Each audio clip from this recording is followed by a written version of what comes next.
Amani ya Bwana iwe nawe ndugu mpenzi mtazamaji wa media yetu hii.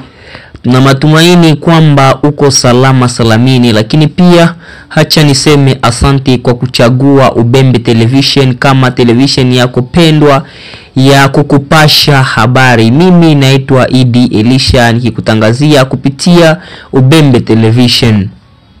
Kiwanda cha chai cha Lemera kilichopo Kale jimboni Kivu Kusini nchini DRC kimeripotiwa kuporwa kabisa na vifaa vyake kuhamishwa nchini Rwanda. Kwa majibu wa mashuhuda, tukio hili la uporaji na uhamisho wa vifaa vya kiwanda hiki muhimu kwa uchumi wa eneo hilo umesababisha sintofahamu na maswali mengi.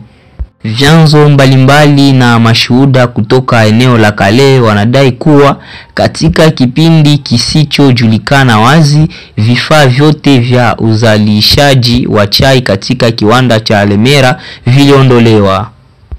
Ripoti zimesema kuwa vifaa hivi vilisafirishwa kwa kutumia magari makubwa na kuvuka mpaka kuelekea Rwanda.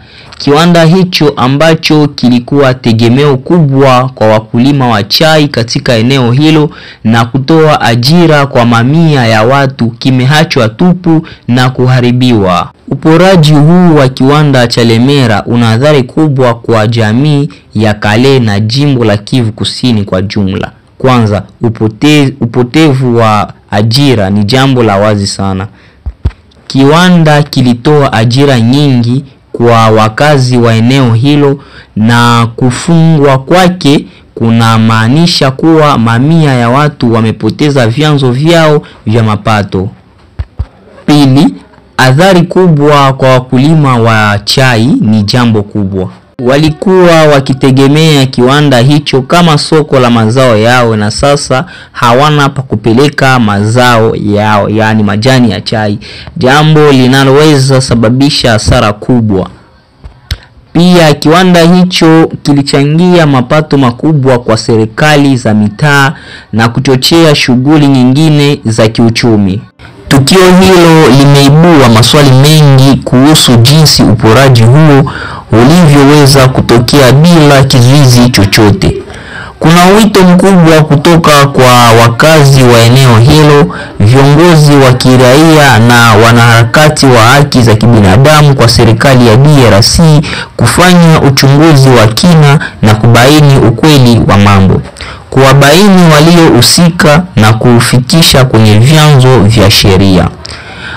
Pia kuna matumaini kwamba serikali itachukua hatua za kurejesha utendaji kazi wa kiwanda hicho au kutoa msaada kwa jamii iliyoathirika. Habari lingine linatupeleka huko Katana ambapo mapigano makubwa yameripotiwa Jumamosi tariki 7 mwezi wa 6 wa mwaka huu katika kituo cha biashara cha Katana mkoani Kivu Kusini nchini DRC.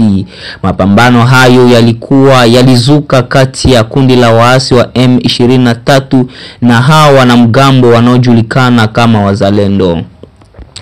Mapambano hayo yalidumu kwa masaa kadhaa, yani ilianza na saa 8 donc 14 hadi saa 12. Tukio hili lilitokea mchana kweupe wakati soko ilikuwa ikiendelea na kusababisha vifo vya raia 4 wasiokuwa na hatia. Hali katika eneo hilo bado inaendelea kuwa ya wasiwasi mkubwa kufuatia mapigano hayo. Vifo vya raia vinaashiria athari mbaya ya mzozo huu unaoendelea Kivu kwa maisha ya wakazi, hasa katika maeneo ya biashara na makusanyiko ya watu. Hali sio nzuri mashariki mwa DRC toka kuchukuliwa kwa miji miwili, yani Bukavu na mji wa Goma.